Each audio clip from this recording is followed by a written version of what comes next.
C Subramanian Kottakkal നിയോജക മണ്ഡലം NDA സ്ഥാനാർത്ഥിയായി നാമനിർദ്ദേശ പത്രിക സമർപ്പിച്ചു. പ്രവർത്തകർക്കൊപ്പം എത്തിയാണ് അദ്ദേഹം നാമനിർദ്ദേശ പത്രിക സമർപ്പിച്ചിരിക്കുന്നത്. അതിന്റെ കൂടുതൽ വിശദാംശങ്ങളാണ് പ്രേക്ഷകർക്ക് മുൻപിൽ മീഡിയ വിഷൻ എത്തിക്കുന്നത്.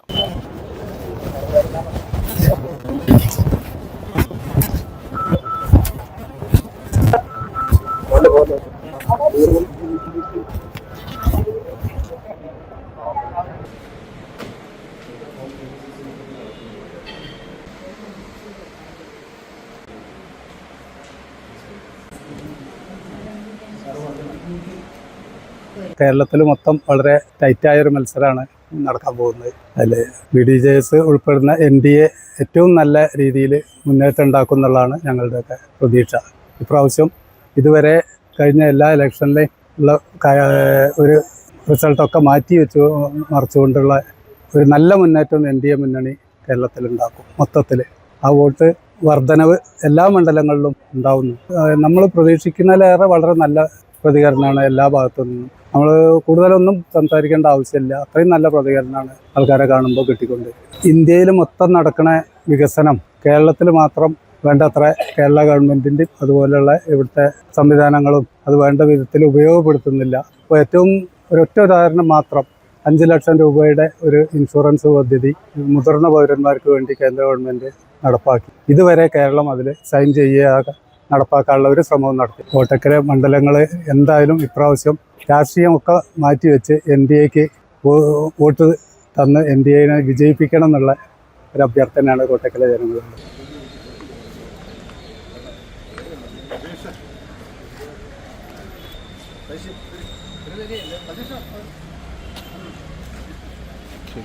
കോട്ടക്കൽ നിയോജക മണ്ഡലത്തിലെ MLAക്കെതിരായിട്ടുള്ള ഒരു ജനവികാരം സ്വാഭാവികമായിട്ടും കോട്ടക്കൽ നിയോജകമണ്ഡലത്തിലുണ്ട്. കഴിഞ്ഞ 10 വർഷം അല്ലെങ്കിൽ കേരളത്തിൻ്റെ രൂപീകരണത്തിന് ശേഷം മാറി മാറി ഭരിച്ചിട്ടുള്ള 2 മുന്നണികൾക്കും എതിരായിട്ടുള്ള ഒരു ജനവികാരം സ്വാഭാവികമായി കേരളത്തിലുള്ളതുപോലെ തന്നെ നമ്മുടെ കോട്ടക്കൽ നിയോജകമണ്ഡലത്തിലുണ്ട്. പ്രാവശ്യം BJPയുടെ ഘടകകക്ഷിയായിട്ടുള്ള BDJSനാണ് സീറ്റ് നൽകിയിട്ടുള്ളത്. സ്വാഭാവികമായിട്ടും കോട്ടക്കൽ നിയോജകമണ്ഡലത്തിൽ നരേന്ദ്രമോദിയുടെ ഒരുപാട് സ്വപ്ന പദ്ധതികൾ നടപ്പിലാക്കിയിട്ടുണ്ട്. നമുക്കെല്ലാവർക്കും അറിയാം നാഷണൽ ഹൈവേയുടെ വികസനം.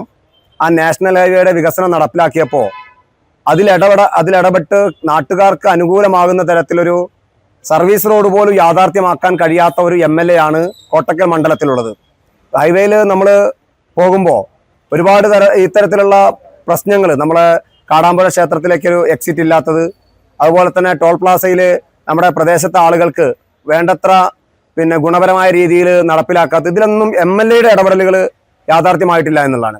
അതുപോലെ തന്നെ നമ്മുടെ നാട്ടിൽ ഞാനും നിങ്ങളൊക്കെ എടയൂർ പഞ്ചായത്തിലുള്ള നമ്മുടെ ആളുകൾ, എടയൂർ പഞ്ചായത്തിലെ ആളുകളെ സംബന്ധിച്ചിടത്തോളം MLAക്ക് എതിരായിട്ടുള്ള വികാരം എടയൂർ പഞ്ചായത്തിലുണ്ട് എന്നുള്ളതാണ്. അങ്ങനെ ഓരോ പഞ്ചായത്ത് എടുത്ത് നോക്കിക്കഴിഞ്ഞാലും MLAക്ക് എതിരായിട്ടുള്ള ഒരു വികാരം, ആ വികാരം ഭാരതീയ ജനതാ പാർട്ടി നേതൃത്വം കൊടുക്കുന്ന NDAക്ക് അനുകൂലമായിട്ട് മാറും എന്നുള്ളതാണ് സ്ഥാനാർത്ഥി ഇത്ര ദിവസത്തെ ഒരു പര്യടനത്തിലൂടെ കണ്ടുകൊണ്ടിരിക്കുന്നത്. ഓരോ പഞ്ചായത്തിലെടുത്താലും കോട്ടക്കൽ മുനിസിപ്പാലിറ്റിയിലേക്ക് വന്നാൽ മറ്റേ പുത്തൂർ ഹൈവേ, അതുപോലെ തന്നെ കുറ്റിപ്പുറം പഞ്ചായത്തിലേക്ക് കടന്നാൽ കൂനമ്പാടം പ്രദേശം, ഒറ്റപ്പെട്ട് കിടക്കുന്ന കൂനമ്പാട് പ്രദേശങ്ങൾ, അങ്ങനെ ഒട്ടനവധിയായിട്ടുള്ള കാര്യങ്ങൾ നമ്മുടെ വികസനവുമായി ബന്ധപ്പെട്ട് വികസനം മുടങ്ങി കിടക്കുന്നുണ്ട്. ഇത്തരം കാര്യങ്ങളൊക്കെ തന്നെ നമ്മുടെ മണ്ഡലത്തിൽ ചർച്ചയാവും എന്നുള്ളതാണ്.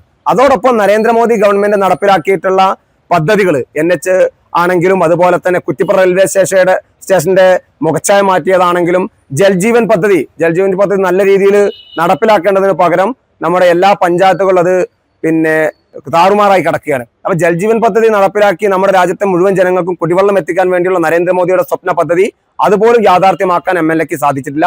നേരത്തെ ഇവിടെ ചൂണ്ടിക്കാണിച്ചതുപോലെ ഒട്ടനവധിയായിട്ടുള്ള വികസന പദ്ധതികൾ നരേന്ദ്രമോദി നടപ്പിലാക്കി. പക്ഷെ അത് നല്ല രീതിയിൽ നടപ്പിലാക്കാൻ നമ്മുടെ കോട്ടക്കൽ MLAക്കും കേരളത്തിലെ ഗവൺമെന്റിനും സാധ്യമായിട്ടില്ല. അതുകൊണ്ട് BJPക്കും NDAക്കും അനുകൂലമായിട്ടുള്ള ജനവിധി കോട്ടക്കൽ മണ്ഡലത്തിലും ഉണ്ടാകും എന്നുള്ളതാണ് പറയാനുള്ളത്.